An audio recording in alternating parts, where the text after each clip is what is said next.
इस प्रदेश में ये उम्मीद थी कि उसे रोजगार मिलेगा, नौकरी मिलेगी। आज बेरोजगारी में भी हरियाणा प्रदेश पूरे देश में पहले स्थान पे है। वही साथियों, कानून व्यवस्था का दिवाला पिट गया और उसके साथ साथ किसान के खेत में होने वाली फसल के दाम कम हो गए। जहाँ कहीं किसान की फसल के अंदर कोई बीमारी की वजह से फसलें खराब होगी, आज इस हरियाणा प्रदेश में कोई 20 से ज्यादा ऐसी जगह है जहाँ पे किसान धरने पे बैठा है। पानी नहीं है, बिजली नहीं है। आज देश का प्रधानमंत्री ऐसे ऐसे नए कानून बना रहे हैं जिससे हर वर्ग के लोग दुखी और परेशान हैं। पहले कृषि के 3 काले कानून बनाए थे और वो कृषि के 3 काले कानून जब बने उस वक्त में कोरोना जैसी महामारी जो है हमारे देश में दस्तक दे रही थी। उस वक्त में कोरोना की महामारी से लोग डरे और भयभीत थे। बावजूद उसके भी लाखों की संख्या में पंजाब, हरियाणा, राजस्थान, उत्तर प्रदेश के किसानों ने वो 3 कृषि के काले कानून खत्म हो इसके लिए 13 महीने तक दिल्ली के चारों तरफ बॉर्डर पे बैठ करके आंदोलन चलाने का काम किया। एक लंबी लड़ाई लड़ी थी और नतीजा आखिर ये निकला कि देश के प्रधानमंत्री को अपनी बात पे एहसास हुआ कि मेरा निर्णय गलत था, मैंने गलत कानून बनाए। आखिर तीनों कृषि के काले कानून वापिस हुए। किसान सम्मान के साथ, इज्जत के साथ घर वापसी करी और देश के प्रधानमंत्री को माफी मांगनी पड़ी। आज साथियों, जहां पहले किसान को दुखी किया, परेशान किया, वही अब नौजवान कैसे परेशान हो इसके लिए अग्निपथ योजना के नाम से एक नई देश के अंदर चिंगारी लगाने का काम किया। बड़ी हैरानी की बात है, देश का प्रधानमंत्री जब सत्ता में नहीं था उस वक्त भाषण देता था और कहता था कि भाजपा की केंद्र में सरकार बनने के बाद हम 2 करोड़ पढ़े लिखे नौजवान बच्चों को रोजगार देने का काम करेंगे। 8 वर्ष बीत गए, अब तक किसी भी एक पढ़े लिखे नौजवान को रोजगार नहीं मिला और अब कहता है कि 10 लाख बच्चों को रोजगार देंगे। फौज में जो कोई भी जवान भर्ती होता है वो रोजगार के लिए भर्ती नहीं होता, वो तो अपने देश की रक्षा के लिए भर्ती होता है। उसमें एक अलग जज्बा होता है।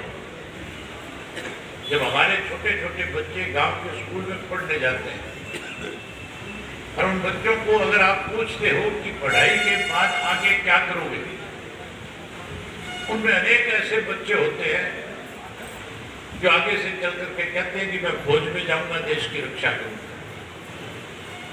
बचपन से जज्बा पैदा होता है जो फौज में जाना चाहता है उसमें। और हमारे देश का प्रधानमंत्री जो 70 वर्ष की आयु का है वो तो ये कहता है कि मैं देश की सेवा करना चाहता हूं। और हमारे देश का नौजवान जो है, जो देश की तरक्की में, विकास में सबसे बड़ी भूमिका निभाने का काम करता है, हमारे देश का प्रधानमंत्री कहता है मैं इसको 18 वर्ष की आयु में अग्निपथ में भर्ती करूंगा और 22 वर्ष की आयु में इसे रिटायर करूंगा।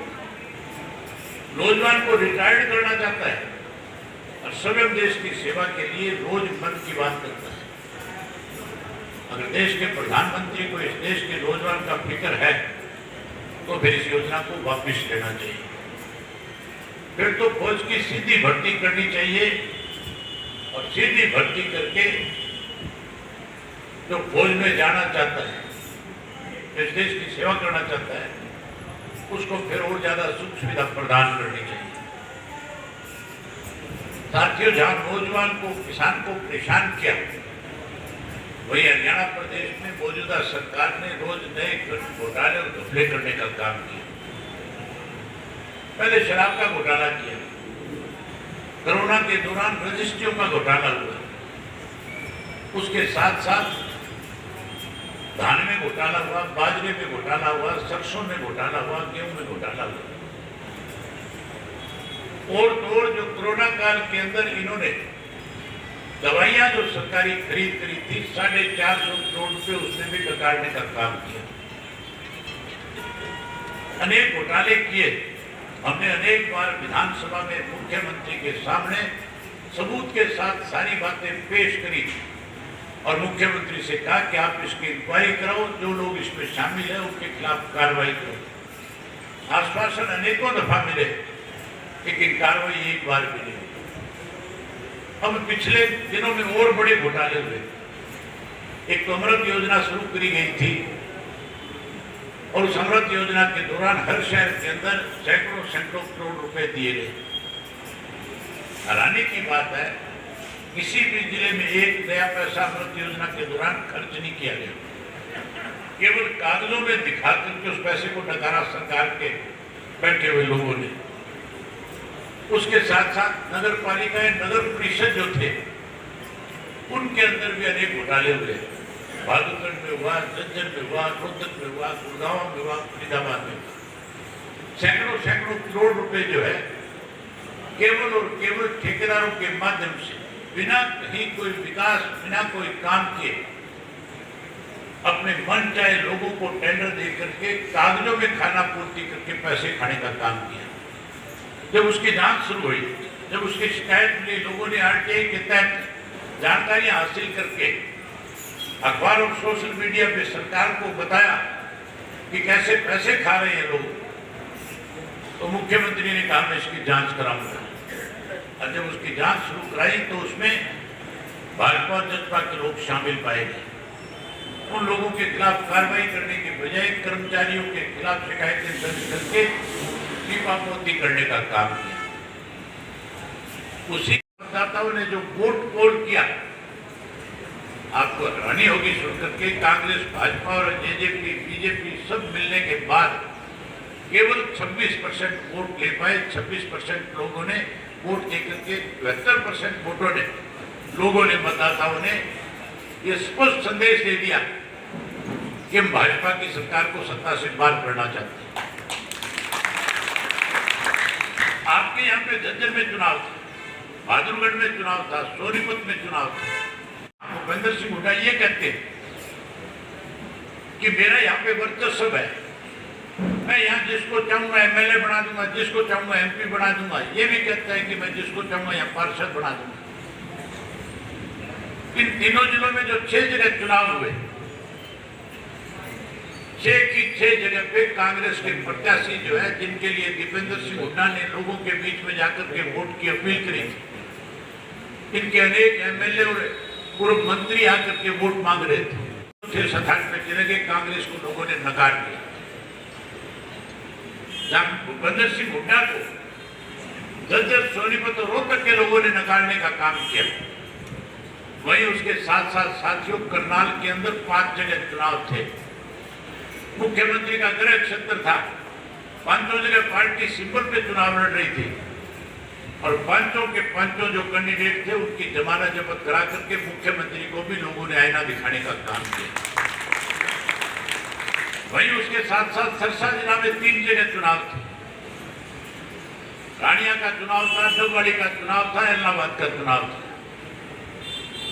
और तीनों जगह पे बीजेपी और चौधरी रणजीत सिंह जो मंत्री है और जो कांडा जो मेरे खिलाफ चुनाव लड़ करके आए थे, ये सारे इकट्ठे हो गए थे। कांग्रेस भी शामिल हो गई उनके साथ। डबवाड़ी के अंदर जजपा की तरफ से उम्मीदवार खड़ा किया गया। भाई अजय सिंह ने भी, दुष्यंत ने भी, दिग्विजय ने भी और हमारी भाभी ने, चारों ने दिन रात डबवाड़ी में एक कर दिया। डबवाड़ी के अंदर 5-6 करोड़ रुपए मतदाताओं को प्रभावित करने के लिए बांटने का काम किया। उसके बावजूद जिसको हमने अपनी पार्टी का उम्मीदवार बनाया, जिसको हमने सिंबल दे करके लाया, लोगों ने उसको 2500 वोटों से जिता करके इनको तीसरे नंबर पे भेज दिया। ये तीसरे नंबर पे चले गए, इनकी जमानत नहीं बची। रानिया के अंदर रणजीत सिंह ने कैंडिडेट खड़ा किया।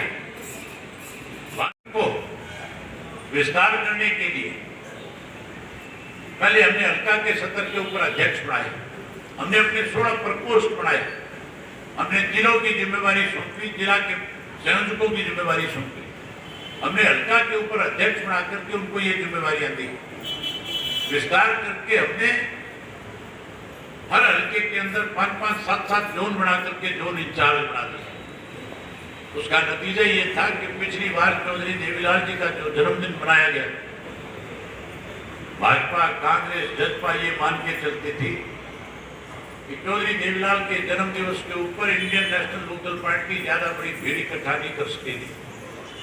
तो ये मानते थे कि इनकी शो जो फलाप हो जाएगा और कहीं ना कहीं इंडियन नेशनल लोकदल पार्टी कमजोर हो जाएगी।